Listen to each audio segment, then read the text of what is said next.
An update on some of the financial dynamics that the city is facing, a little bit about how we got here and where we will go from here. I just want to say as an opener, I know that this city has faced difficult challenges before. And in each one of those moments, we've come through those challenges stronger. And what we can see right now is we are very proud of the ways in which this city is making incredibly important progress. If you look at everything from our work on public safety, where we recently announced a historic 58% drop in the homicide rate year over year. If you look at our continued progress on homelessness, we're now 83% reductions in family homelessness, the largest American city to end the cycle of street homelessness for veterans. If you look at the planned reopening of downtown next week, where 16th Street will be open and alive, we see businesses returning, residents returning, sales tax returning. There are great reasons for optimism. And there are great reasons to believe that when this city faces hard challenges head on, we come out the other side better. So with that context, let me share with you a little about where the city is right now in terms of the financial outlook for the road ahead. I will lead with the important points to start on. What we know right now is we are seeing structural financial challenges in the city that are true around the state and around the country. That looks like both economic downturn and flattening revenue. And in addition to that, we also see steady and unsustainable growth in government costs. And I want to talk about both of these dynamics at the same time. The result of that, as I'll walk you through, is that means we have in 2025 about a $50 million revenue gap, and heading into 2026, about a $200 million projected deficit to manage. This is going to require structural change. I want to talk to you about that, but let me first tell you how we got here. Go to the next slide.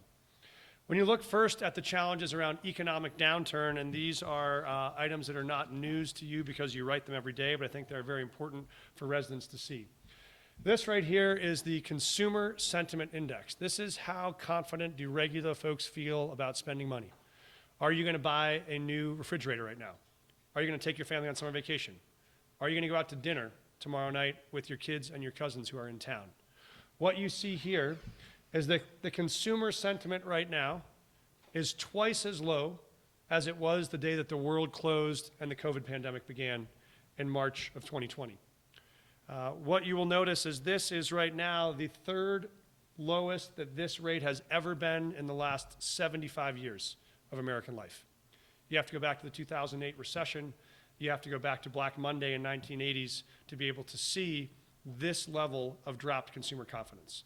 And what you see is not just that it's dropping, but it's dropping precipitously. If you look at the slope of this line from Jan 25 to April of 25, it is as steep as the night you were watching the Nuggets game in March of 2020 and Rudy Gobert came out and the next day everything shut down and you could no longer send your kids to school or even press unleaded or leaded at the gas station pump because you were worried about contamination.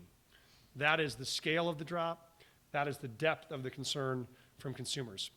And what we see is that changing dramatically since January of this year.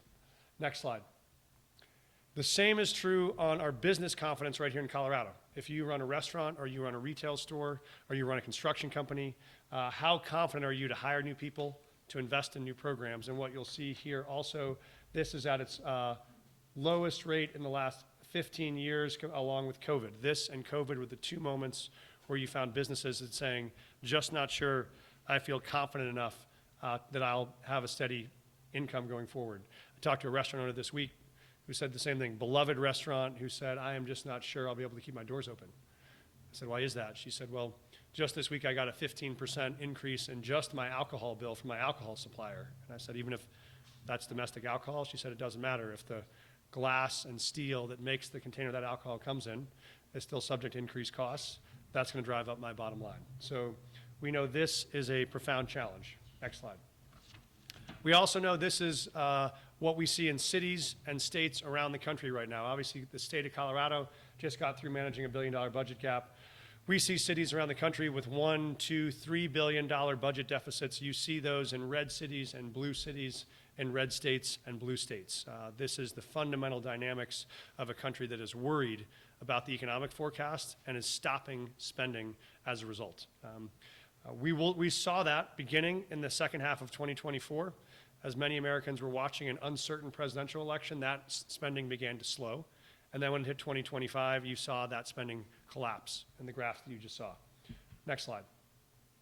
And I'm just going to name, by the way, that this is probably an unusual press conference, that I'm going into full teacher mode here, because I think the facts of these details matter tremendously in terms of where the city is and how we got here. And so I appreciate your patience in sticking through it, because the details are very important. Combined with that economic downturn, you have real challenges around flattening revenue. So next slide. So this is what the city's revenue growth looks like over the last 15 years. What you can see is over the last roughly 15 years, revenue has grown about 75%. That means it's grown steadily at about 5% average revenue growth every single year. And that works because when your revenues go up about 5% a year, generally your costs do too. You have increased costs of contracts, you have increased costs of healthcare, you have pay increases for employees. All of those things generally drive up the cost of any organization. So when your revenues go up at that rate, you keep pace. What you'll see in the last 2 years is going from that 5% average revenue growth. We saw already in 2024 concerns about that slowing, because in the second half of the year, we saw significant drops as uncertainty emerged about the presidential election. And so what was a 5% average growth dropped to 2% in 2024. We predicted conservatively we'd be about 3% revenue growth going into 2025, assuming it wouldn't be nearly as good as the average 5% years, but would be a steady recovery. Instead of a 3% revenue growth in 25, what we are seeing is a near zero revenue percent growth. It's 0.3% revenue growth on the year. That means you've gone from 5% revenue growth year over year to near zero. That flattening is what accounted for $50 million of gap this year. The only reason that number is not $100 million of gap this year is because our team already foresaw this and decided to already cautiously cut revenue projections. We did not imagine you would see the worst economic collapse in the last 20 years other than COVID in the first 4 months of this year, but that is what has turned out to be the case. So that is the revenue through 2025. Next slide. Now let's talk about an additional challenge here is the structural growth of government over the same period of time. Next slide. You'll see right here, these are where our dollars go in the city. About 70% of our total expenditures are people. About 25% are contracts and services, and some other internal services as a general part of the pie. Important to know this going forward. If you look at the growth of government over the last 14 years in the city, we have increased our total employee count by about 40%. We went from 10,000 employees to now 15,000 employees over the last 12 years. Next slide. In addition, we saw almost 70% growth in contracts and services over that same period of time. And next slide. That has resulted in total increase in expenditures of 83%. We have nearly doubled the size of the government over the last 12 years. But the challenge, if you remember both slides, is our costs have grown by 83% over the last 12 years. Our revenues have only grown by 75%. That means structurally over the last 12 years, we have grown the costs of government 8% more than we've grown the revenues. That is unsustainable growth of government. It is not possible to support that level of growth and the quality of services required at this pace. You'll see if you look at these last two slides, we were worried about this when we arrived. So instead of the 83% increases, we first started by slowing that growth to 4.5% in our first budget. And then last year, for the first time in more than 15 years, we actually cut government. We actually reduced the number of employees citywide, and we reduced our spending path aggressively so that we're actually negative growth for the first time. Even with that projection of negative growth this year, when you see the collapse of sales tax revenue that we've seen, that means this structural gap continues to grow. That's why if you go to the next slide, what the gap is in 2026 is now that $200 million number, which is a combination of that ongoing growth and then the flattening revenues hitting at the same time. That's a bit about how we got here. Happy to take questions on that at the end. Let's talk about how we get out of here. And so what are the changes we need to make? What are the directions we have to adjust to be able to meet this moment? We have to do two things.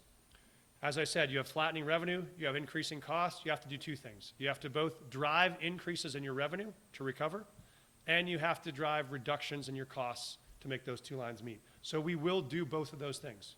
An explicit part of the strategy to solve this crisis is to invest and catalytic projects that increase revenue for the city. Talk about that in a minute. The second is we do have to fundamentally restructure city government to live within its means. That means we'll have some immediate steps for 2025, and we'll have some deeper structural changes for 2026. Here's what this looks like. So for 2025, we are going to invest in the things that increase revenue. That means, yes, we are going to make catalytic investments that will drive increases in revenue that do not rely on general fund dollars. That means when we talk about downtown reinvestment, National Western Center, Women's Soccer League, Vibrant Denver, not a single dollar of that comes from the general fund. It does not displace an employee. It does not cut a program. Those are capital dollars for capital investments, and they drive long-term revenue that do come to the general fund. And so what you'll see here in this investment is that importantly, right, if you look at National Women's Soccer League, that's a $2.2 billion investment. That's 1,100 jobs. It's $500 million of sales tax revenue. That's critically important.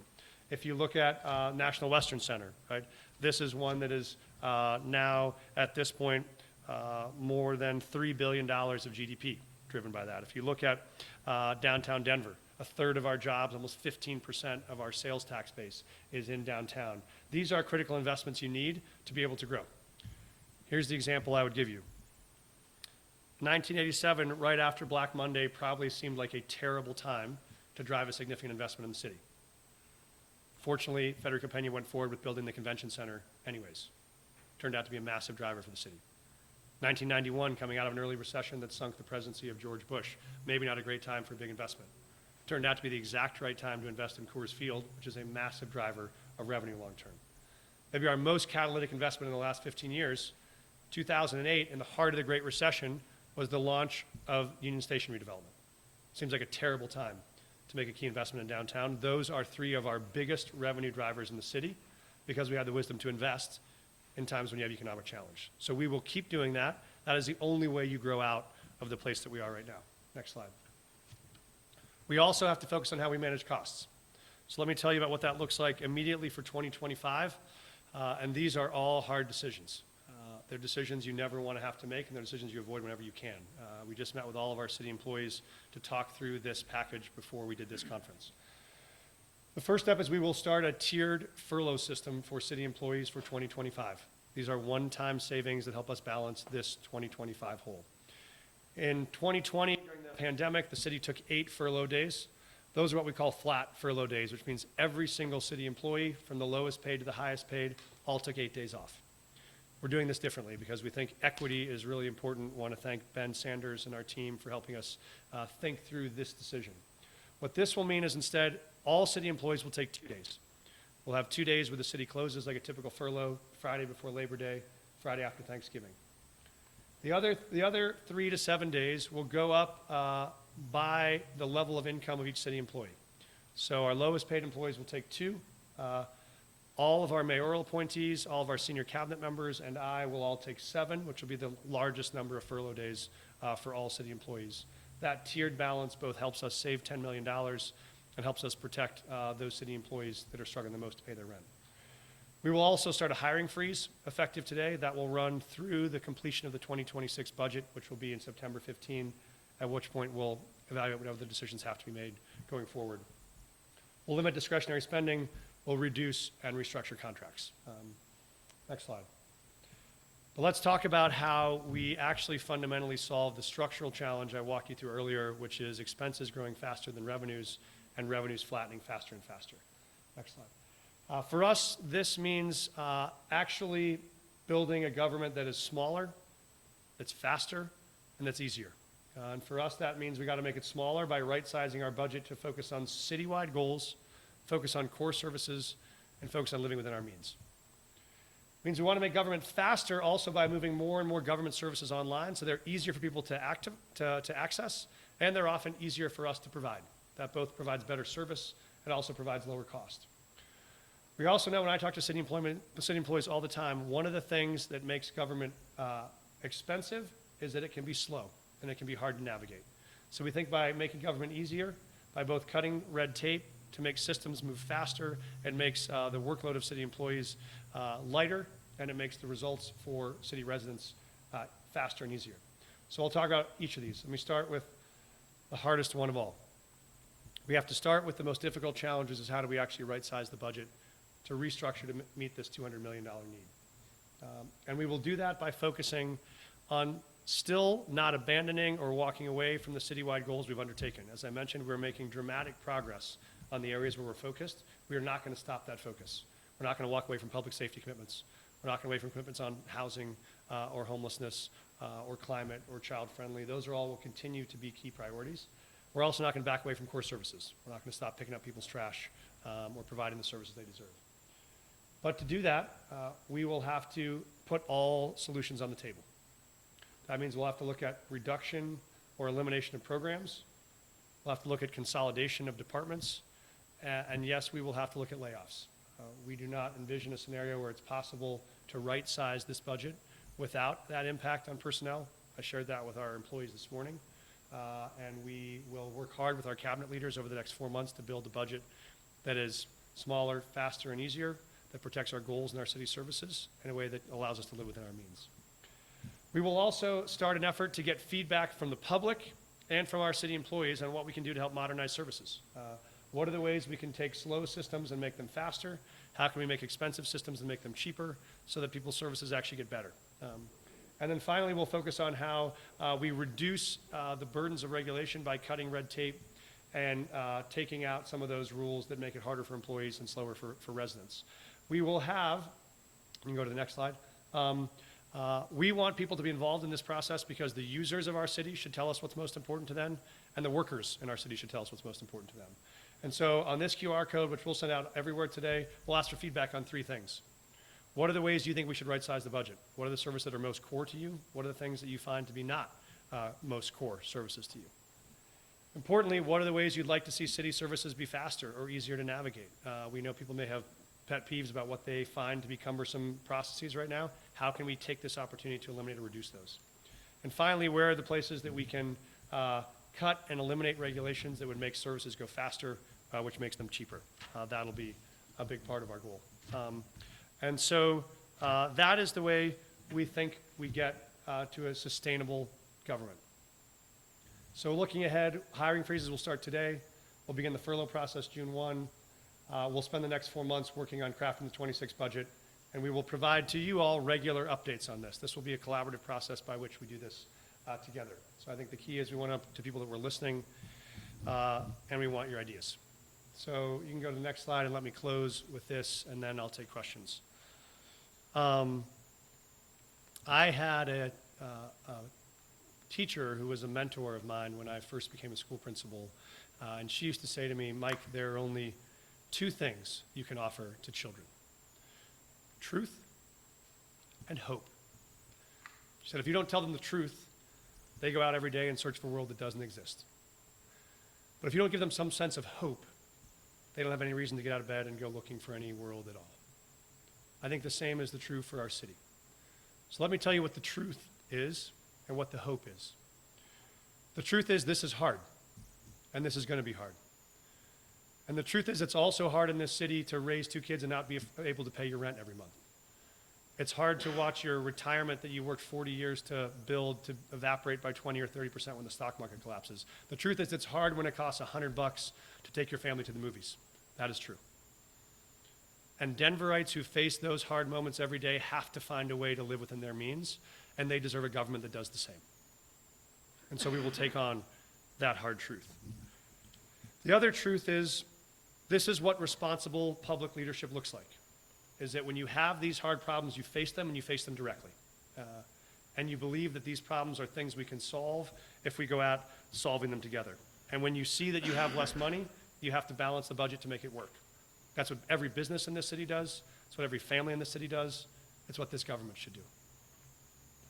But there's also hope in this story, which is when you look at what we do in hard times in this city, we get through them together. We have faced hard ones before, and we have made it, whether that was COVID, whether that was a migrant crisis, whether that was challenges around public safety or anything else. We have faced each one of those, and we have come out on the other side stronger. Our city will do that. And I don't mean just me. I don't just mean the executive directors in this room. I mean when you go to your rec center tomorrow, the woman who greets you at the door will be taking a pay cut to do that job. The guy that picks up your trash next week will be taking a pay cut to do that job. The person that gets you a license at the DMV will take a pay cut to do that job. And they will do it with a smile, and they will do it with a quality and a commitment and a pride that will not change. I often say that crisis doesn't build character, it reveals character. So the hope is watch the character of this city to see how we respond in this moment. Which is, I think what you'll see is that we stand up in a way that says you have a choice in moments of crisis. You can either turn on each other or you can turn to each other. This is a city that in every moment turns to each other, and this one will be no different. And so I say if you're looking for hope, at the end of this process, if we have built a sustainable government that can meet ambitious goals, that can deliver core services, that can live within our means, that can build a government that is smaller and faster and easier to navigate, then we will once again show that Denver is the place where we believe that all our problems are solvable and that we're the ones to solve. The city can do that, and I believe we will. With that, I'll take questions. Mayor, is part of the problem that your administration is spending too much money? I mean, you talk about you want smaller government, but you're also spending $57 million a year on your All-in Mile High initiative. There was a proposal to give raises to the department heads because these people are already making six-figure salaries, much more than the rest do. So don't you have a spending problem? So we are absolutely going to reduce spending citywide. That's going to be part of the focus. I think what's key to look at is we reduced the size of government last year and shrank it for the first time in 15 years, and that won't be enough in a world where the economic crisis is such that revenues are flat and costs are up. So we do have to adjust that. Let me address the question you're raising about, well, what about spending on homelessness, and maybe you want to ask about migrants too. But the slide is this question. So here's the question. The question is, all right, well, what happens to these priorities that have developed in the city? There are two that come up. One is the question, what is spending on migrants?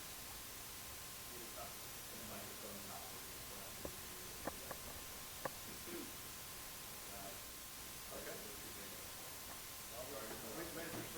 I'll wait. I'll get a new microphone, and then I'll answer the question.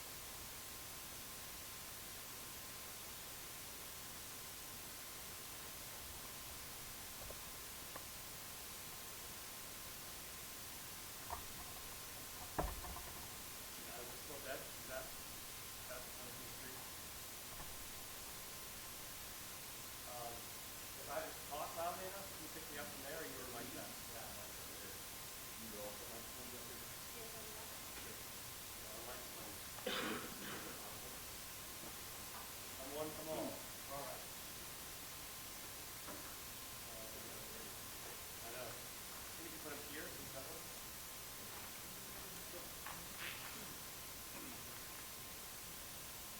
Maybe like this. Right here is an example. Take this over. You can all figure it out.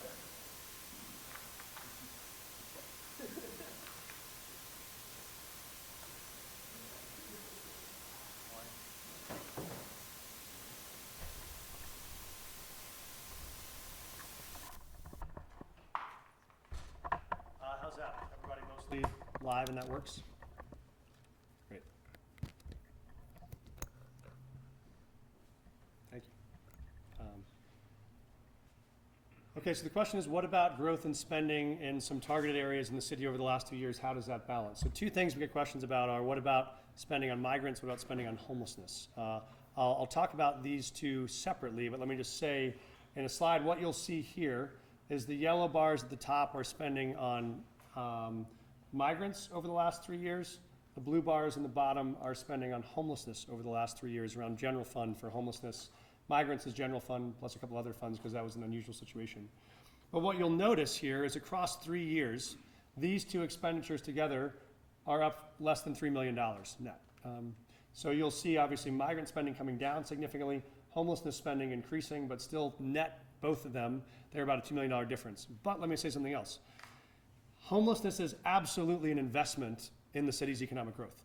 So when you think about the investments like Union Station or the investments like 16th Street, what will not work is to get businesses to come back downtown or residents to come back downtown if we were in a spot we were 2 years ago where you have the U.S. Postal Service about to shut down services in downtown Denver because you had 200 tents that ring all 4 blocks of a federal postal service. And so that investment is already yielding benefits, which is both fewer people are dying on the streets, 5,000 people are moved off the streets into transitional housing, but also we do not have any encampments in our city center. We do not have any large encampments anywhere in the city. If you are running a business in this city or have a home in this city, that is a transformational change that makes you more likely to do business here or live here. And so those are investments we have made. They have paid off. They have worked. We will keep making them, and that will actually be a key driver to economic growth. So the key is actually investing in the things that drive growth, and this is one of them. Next question. I'm Patricia Barca from Telemundo, Spanish person. Sí. Muchos miembros de la comunidad hispana dependen de programas públicos para el cuidado de sus familias. ¿Cómo usted va a afrontar esa situación si hay recortes? ¿Cómo va a afrontar para ellos para que tengan una mejor calidad de vida en lo que resta del año y el 2026? ¿Por qué tienen miedo de lo que va a pasar del gobierno federal o de la economía? En la economía. Okay. Así sabemos en este momento que mucha gente tiene miedo de lo que está pasando en el país y que sabemos que la economía está en tiempos difíciles y lo que vamos a hacer aquí en Denver es que vamos a seguir invirtiendo en las cosas que pueden traer más negocios aquí a Denver. Entonces vamos a poner dinero en nuestro bond y nuestros proyectos que van a crear trabajos para que gente pueda seguir trabajando y seguir trayendo dinero que ayuda al gobierno y también a la ciudad. Entonces vamos a seguir haciendo eso y también vamos a cortar los precios del gobierno para asegurar que nosotros vivimos en el dinero que tenemos y no podemos gastar más que traemos. Yes. Mayor, can you just explain why the city can't use the millions of dollars in interest from the previous bonds issued by the city towards the general budget to help offset the potential furloughs and layoffs instead of going towards the stadium project? A great question. I want to return to this because I mentioned earlier, but I think can't say it enough times. When we look at the investments we're making in things like the stadium or the stock show, those are capital dollars only used for capital expenditures, just to build things. So they cannot, by definition, be used to fund a program or a person in the general fund. And so these gaps that we're describing are just general fund dollars. And so if we take all those projects to zero, that would not change this budget in one way.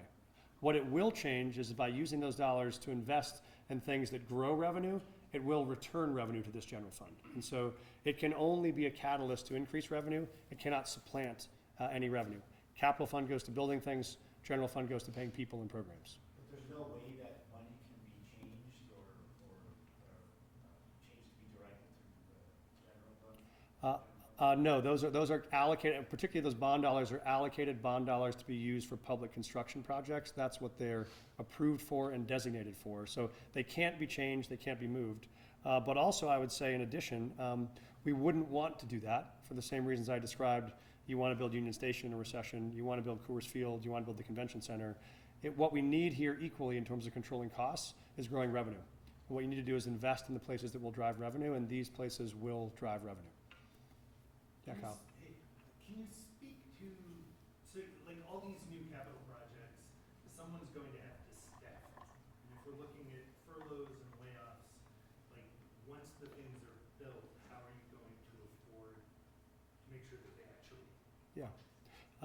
I think the key is right now the investment on these sides will be capital projects. There will be capital dollars. They have different structures, right? For instance, the stadium was not going to be staffed by Denver City employees. That will be run and managed by an independent organization, so we don't have ongoing maintenance or staffing there.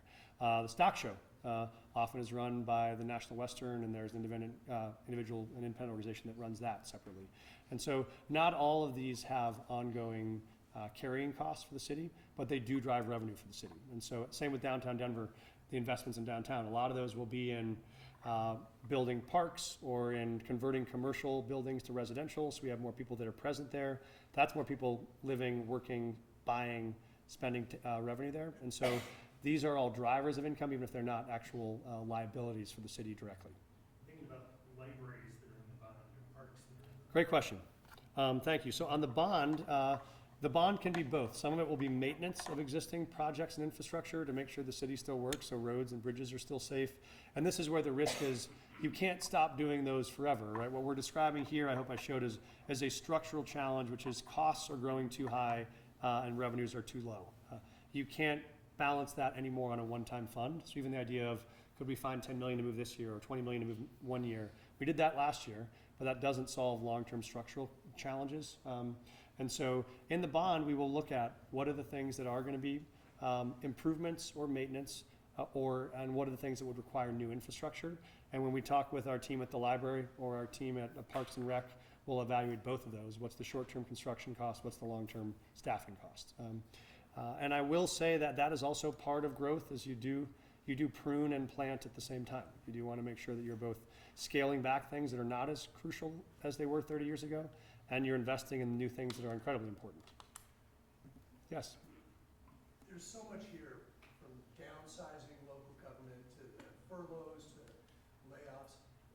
What I want to ask you is, how do you see this affecting citizens of Denver? What are they going to notice? Are they eventually going to find offices closed, services unavailable? What's the impact going to be on people who actually live in Denver? Great question, Brian. Our goal is to minimize any impact on public-facing services at every step that we can. And so the challenge that all of our executive directors and I have, and our city employees have over the next 4 months, is to figure out how we can right-size this budget while minimizing any impact on services. We know it's probably impossible to avoid all of them, but our goal is to eliminate or avoid as many of them as possible. And so this really is the starting line for this process, not the finish line. We still have 4 months of a budget to build. I'll be meeting with our executive directors every month. They'll be talking to employees. We'll be gathering feedback. We'll be trying to figure out where are the savings here that least impact public services. Yes? You mentioned that you tried to scale the budget back for 2025. Knowing what you know now about how that still wasn't quite enough, are you wondering if maybe the city should have even more aggressively scaled back in 2025? I think if you go back to these slides on the economic downturn, I think this is why it's so helpful, is if you look at where we were, we built this budget in July, August of 24. And let's actually go down to the next one. Actually, no, go back to that one. This one's right. So, we were here, we were building budget. There were some vicissitudes, but mostly you were at a steady state. We predicted a drop of this magnitude, which would have been dramatic.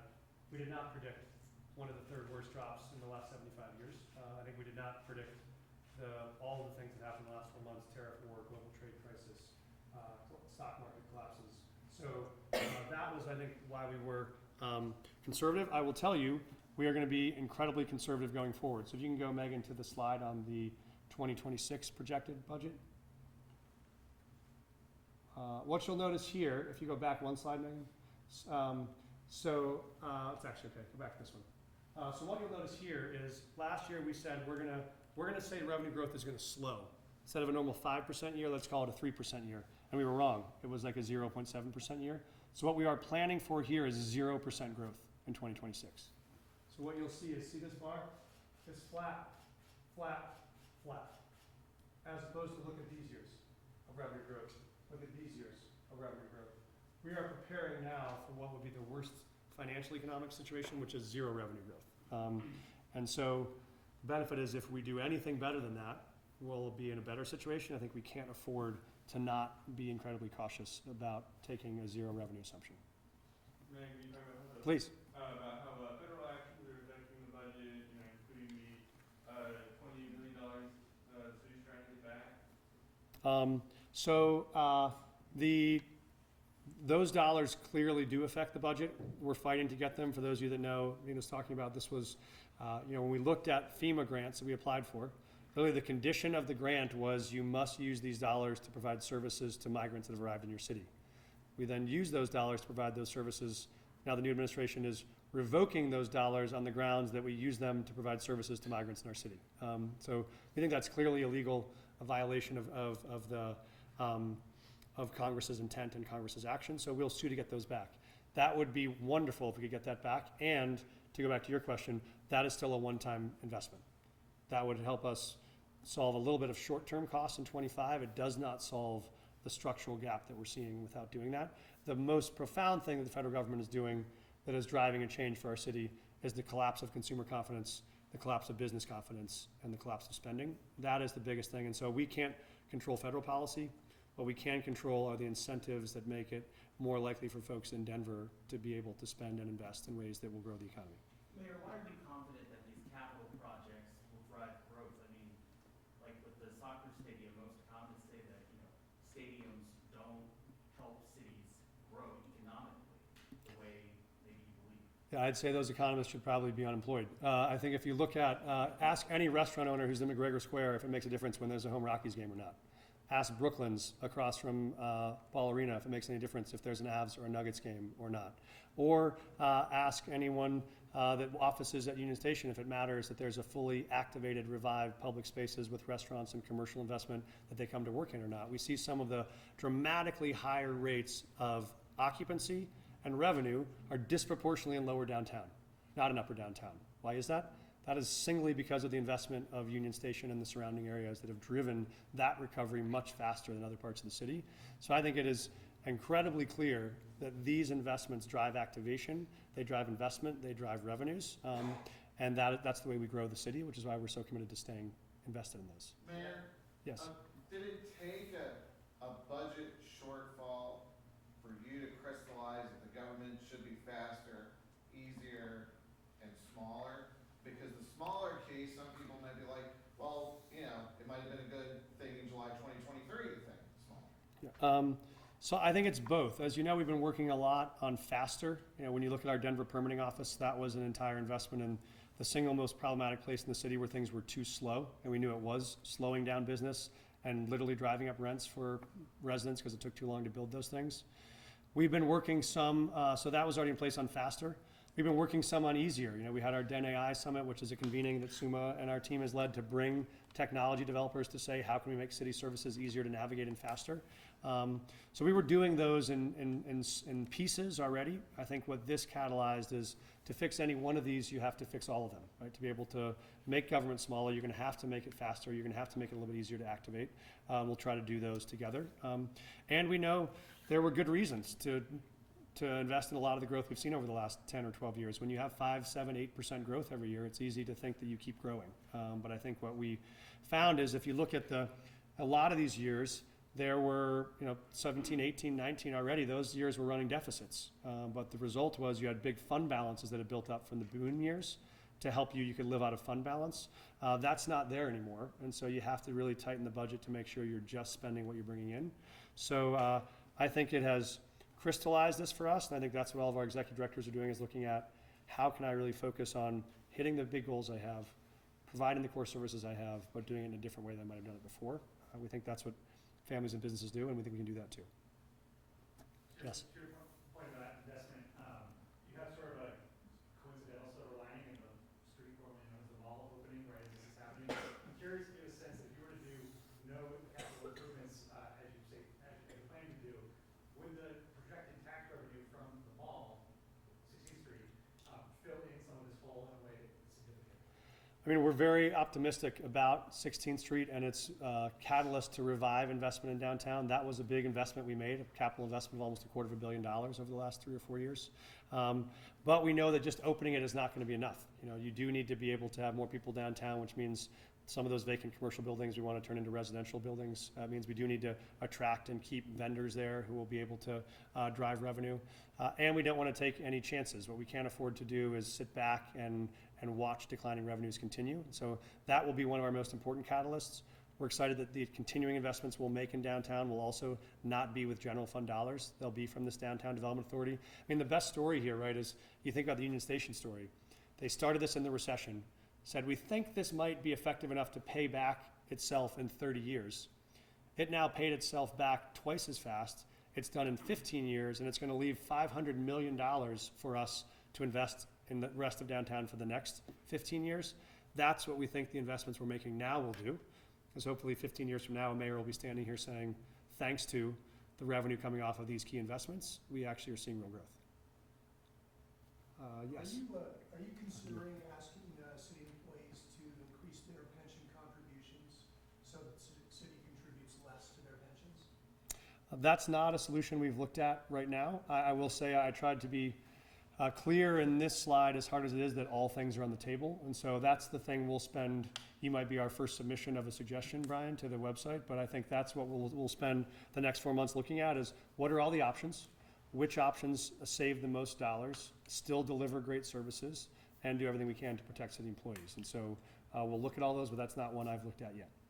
Mayor, Yes. is there a rough estimate of the missing federal dollars that are projected in this outlook? And then also, does the city have any money set aside for any potential litigation, or is that something that the city is kind of relying on the state to do? So on both questions, the immediate dollars that we're contesting are $24 million of federal grants that we already spent dollars for. We promised to be reimbursed. They have stopped reimbursement. We'll litigate over those. That would just be $24 million one time. So again, that would really just help maybe in the 2025 one-time fund gap, will not help in the ongoing $200 million structural gap.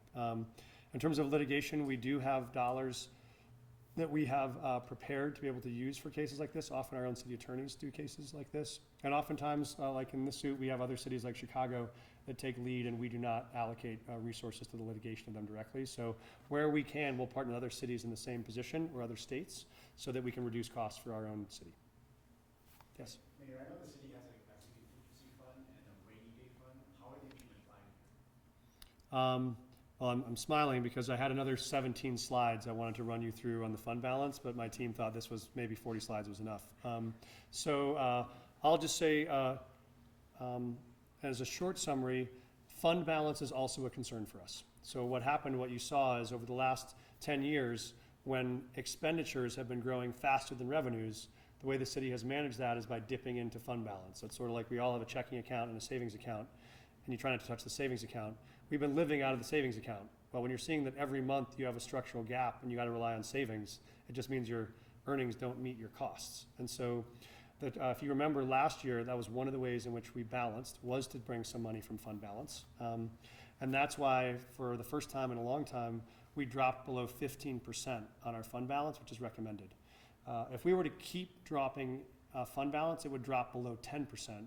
The city has never in its history dropped below 10% fund balance. We think that would be very risky. And so part of the reason why we have to make these structural fixes is otherwise you're gonna just keep dipping into the savings account every year, and that we think that's unsustainable.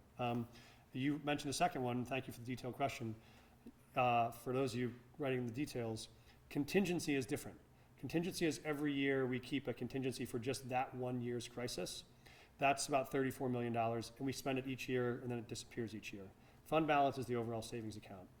The other way we're going to try to fill as much of this this $50 million hole in 2025 is by protecting that contingency. So that means we're trying to not have departments come in with supplementals or additional costs in 2025. Often there are unforeseen things we use that for.